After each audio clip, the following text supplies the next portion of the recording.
Hey, fellow Restopians, welcome back to Restopia. Now, still got the brown mouse mat. My little embellishment today is my Snugfast latex finger cots. Why have I got those here? Yeah, I have a bit of an OCD thing about, working on a watch and getting fingerprints on it. I saw a video yesterday where the guy, I can't remember what he was doing. He's talking about, I think he was talking about a fake Rolex versus a real one. And he had gloves on for all of the video, except where he took the case backs off. And then he started touching the rotors with his bare hand. And I thought, what? Why has he had gloves on for the whole video? And not done that. I mean, it's just a no-no. Yes, I got some finger cots so that when I sort of do some work, I'm not putting oily fingerprints all over everything. But yeah, my little OCD. But the reason for that is that part of this video, which I'm going to entitle Strap End Etiquette. It's mainly about strap ends, although ultimately it's about lugs, but that didn't sound as good as strap end etiquette. So a little apology. I was going to do a video comparing the Longines Zulu time with the Tudor GMT, so both GMTs. I was going to do a more structured, less waffly video, but I haven't got around to the prep for that yet, so that's going to have to wait. But I've got both of these out today for a reason, and there's quite a few other watches over there. So strap end etiquette comes in two forms. Where shall I start? So, well, it's really more to do with the lugs and the case shape. When you have a bracelet, it tends to have an end link that fits the case. Now, I prefer bracelets. I'm a bracelet guy. And the other reason I've got the Longines out is that the Hydra Conquest, which I really wanted to get into the channel, but I'm not going to be able to, has a horrendous gap between the end links and the first link of the bracelet. I can't for the life of me work out why it's got such a big gap, but it has. On some watches, that gap is slightly bigger than all the other gaps, but you just really don't notice it. And I know people say you don't notice it on the Longines, but I do. It's annoying when it just looks like you've put the wrong bracelet on the watch. I mean, it just looks weirdly large. Anyway, so strap end etiquette. I have a thing about strap ends, or bracelet ends in this case, which is why it was more appropriate to call it lug etiquette. So I've got a selection of watches here. Straight off the bat, well, a couple of things. I really like 21mm lug widths. I know everyone says, no, 21, it's an awkward size. I get the odd lug width sizes, so odd being, 17, 19, 21, 23 are not great to put an aftermarket NATO or something on, or strap on. But I think 21 is the one that, I mean, it's bizarre. Just the manufacturers just need to make, 18, 20, 21, 22, 24 maybe. Just make 21. It's the one that just works so well with cases that are about 42mm. A 20mm just doesn't look big enough in my opinion a lot of the time, and 22 potentially sometimes looks too big. So 21 is a fantastic lug width size for me. Now the first watch, I'm going to ramble a bit. What have we got here? Where is it? Where's it gone? The first watch that oh, it's right, it's near me, that kind of did this in recent times is this, the Tudor Pelagos 39. Now, my AD buddy sent me a picture of this when it came out. Normally, I would kind of know about these things and I would contact him. But what happened with this one is he actually just messaged me and said, there's a new Tudor coming out, have a look at this. And he sent me a picture. And when it was the official Tudor picture, and when he sent the picture, I knew that I knew that it was 39mm, although I think it actually comes up near a 40. But and I just looked at them and I thought those lug widths are 21mm, which I thought was very interesting because I think it's the first time Tudor have put 21mm lug widths on a watch in recent times. Anyway, maybe ever. I don't know. Let me know in the comments below if they've ever done that before. And I thought that was fantastic. Now, the Pelagos 39 is a little bit too small for me, ideally, but visually, I think it looks stunning with the 21mm lug widths. Lug widths. It's got two. And I think and there's a lot of watches, the Longines 21mm. I think if these had 20mm lug widths, they would look silly. Wouldn't look as good. And I think part of the beauty of the Pelagos 39 is that it has 21mm lug widths. Now, people within Tudor,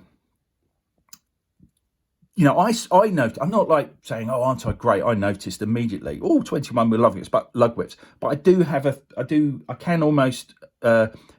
I can often tell what the lug width is just by looking at the watch and knowing what the case is. Now, people within Tudor didn't know what the lug widths were. Like, people quite high up in Tudor didn't actually know off the bat. They knew it was 39mm, but they didn't know what the lug. People kind of tend to not pay attention to lug widths and strap end etiquette, which I think is a sad thing, because it's a major part of the watch for me, how the case progresses onto the bracelet or strap. It's a real big deal for me. And as I say, this was one of the first. They do it a lot now. They do it with the Black Bay 39. Black Bay 39 has 21mm lug widths, I believe. The 41 has 22. It's really good on that range that they have different lug widths for each of the 4 sizes. Anyway, so that was one of the first ones that first Tudor that had that. And I think it works with a lot of watches. I have almost knocked a couple together there. I have my own Grand Seiko SBGH 273, I think it is. I've got that right without writing it down. Again, 21mm lug widths. OP41, 21mm lug widths. I think I've got another one here. The TSO Gentleman, 21mm lug width. And I think these all look better with a 21mm lug width rather than a 20. And I think strap manufacturers just need to make, and this is a lovely crocodile Grand Seiko deployant clasp on there that I have on here at the moment. I still haven't popped that onto that, which is what it was meant to go on, but I've not got around to doing that. But they were similar, looking watches in many ways. So, and that was on the desk, so I popped it on. I love it. So lug widths is one thing. Then you got lug length. Now, a lot of watches, including some Grand Seikos, this one isn't guilty of it, have very long lugs. I particularly like this because of the case shape, the way the lugs actually go all the way around the outside of the watch, rather than sort of being a separate entity to the case, if that makes sense. As on most watches, they kind of just, the lugs stick out from the case, whereas on this one, they form the side of the watch, which I think looks really elegant. It does mean that it's got quite a small dialing, for the actual case width. But anyway, won't go down there. Yeah, where was I? So, lugs themselves. So we talked about lug width. I really like 21mm. I think it's a lug width that needs to be more popular. And if it's just embraced by strap manufacturers, I don't see the big deal. Then everyone will stop moaning about it. I think having watches that are either 20 or 22. What have we got here? We've got a couple here doing that. I've kept them all on their little cushions just for ease of moving around. So we have a 20mm Seiko speed timer versus a 22mm Helm Vanuatu. And if you're just stuck with those two sizes, I think you can kind of see, what have we got? Let's get this one back. I'm really conscious of not banging any of these together, especially if they're not mine. So you've got 20, 21, 22. And I think not having 21 in the mix is just outrageous. Why do we, fuss over and scrutinize? That's the word I'm looking for. Why do we scrutinize? Sorry for getting these in the light, but it's a bit dark today, so I had to put the light on. Why do we scrutinize? Let's get rid of those finger condoms.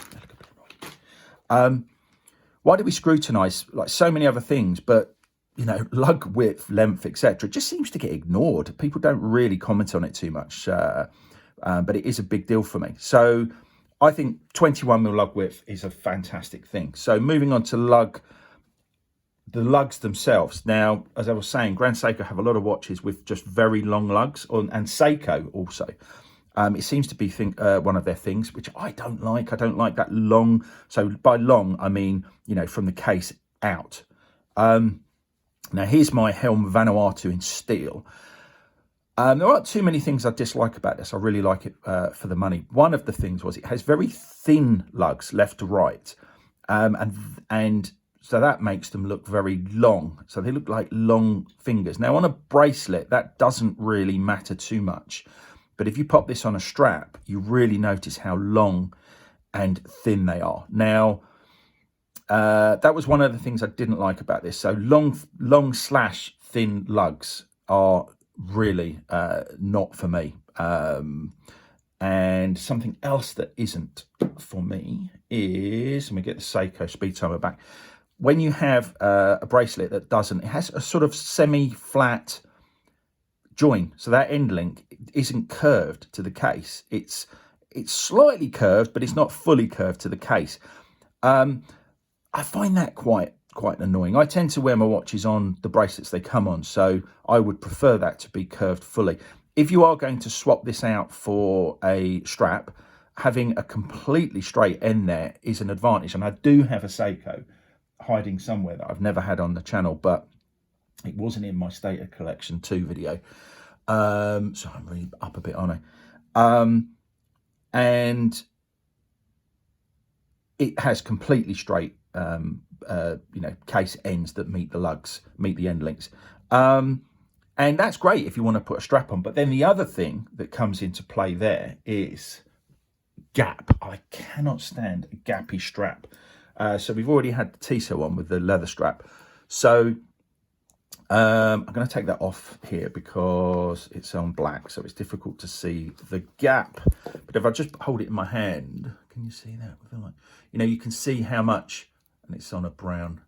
Can you see how much of a gap there is there? Now, it's not too bad, but I would prefer it to be, well, for number one, I'd quite like a curved leather strap.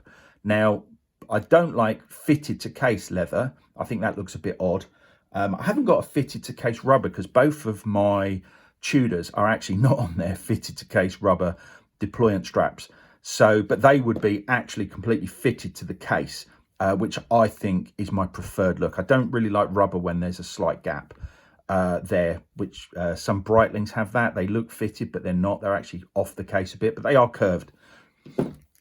But yeah, that gap there, I'm really not too keen on. The only thing that I would improve on this is if this could be a curved end. And as I say, I don't want it to touch the case, but I want it to be in the same, roughly the same shape as the case with less of that gap there. This Citizen on a Watch Gecko Zulu Diver, I think it's called. Yeah, Zulu Diver deployant strap. This is 20 mil. It's quite close. So when you look at it from, like when you're wearing it, when you look at it from above, the center section touches the case pretty much visually. So there's two triangles either side. That's as good as you're going to get with a straight end strap. Whereas on the TSO, it's sticking out a bit more. So it's not two triangles. It's like one whole shape. I'm not sure what that shape would be called. But on some watches, when you go to, because you don't really know, you can get, so let's say the Vanuatu, when it comes on a bracelet, you don't know where those the pins for the spring bar, the holes rather for the spring. Well, you do know on this one because it's so they're quite near. If you look at that, they are very near the end of the lugs. So if you put what have I got here? Let's get this. If you take this bracelet off and put a straight end sort of leather rubber strap on, the end of it is going to be about there. So that's well out from the case. And that would be just a big no for me. That would be way too much of a gap. Now, there was one brand, I can't remember which one it was, but it actually had two, so it didn't have, I've forgotten what they're called when they go all the way through. But you know when it's got they're just internal, the holes for the spring bars. It actually had two sets. It had two on each side. One for the bracelet, which pinned it further away here, the end link further away here. And then if you took the bracelet off and put a straight end strap on, it had another set of holes that were nearer the case, which looked much better. And I thought that was a fantastic, only seen that on one watch. I can't remember what it was, but I thought that was a fantastic idea. So that the case, the strap,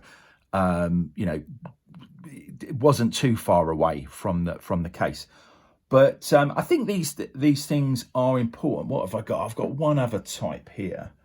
I have, so we've got oversized bracelets and straps. I've got two. Got my Seiko Monster Paddy and my Casio Duro. Now, so this has what I call an oversized. So I'm guessing, actually, I know on the Duro they are 22mm lug widths. It's a 22mm lug width. Looking at this Seiko, it's 20, but they have this. Seiko has an oversized bracelet, so it actually looks wider than that because it overhangs the end. It doesn't go straight out from the internal section of the lugs. It overhangs the lugs themselves, and I think that gives it a fantastic look. Looks much better. Obviously, if you put a strap on here, it's going to be a lot thinner of a look than that. And the same with the Duro. Now, I don't wear a Duro on this strap. I've got it'll either be on a NATO or maybe a Watch Gecko rubber, or you can get metal aftermarket metal bracelets for this that do actually, the end link actually does fit the case. But because it's 22mm lug width, that doesn't look too thin. It just looks extra wide when it's got the oversized factory rubber, or it's not really rubber. This is awful. It's like really quite hard plastic. But yeah, I mean, all of these things I think need to be taken into consideration. They're important to me. I don't know. I think the watch world tends to not be too bothered by these things. So maybe it's my OCD coming into play. But I think lug width, lug length, and where the holes for the spring bars are on the lugs are all very important things that need to be considered. Well, I wanted to try and keep this under 20 minutes. It's been a bit of a ramble, but hopefully I've fitted a lot in there, and it's opened some people's eyes to to these design aspects that I just think get really overlooked. Right, so I'm going to now put all these watches away.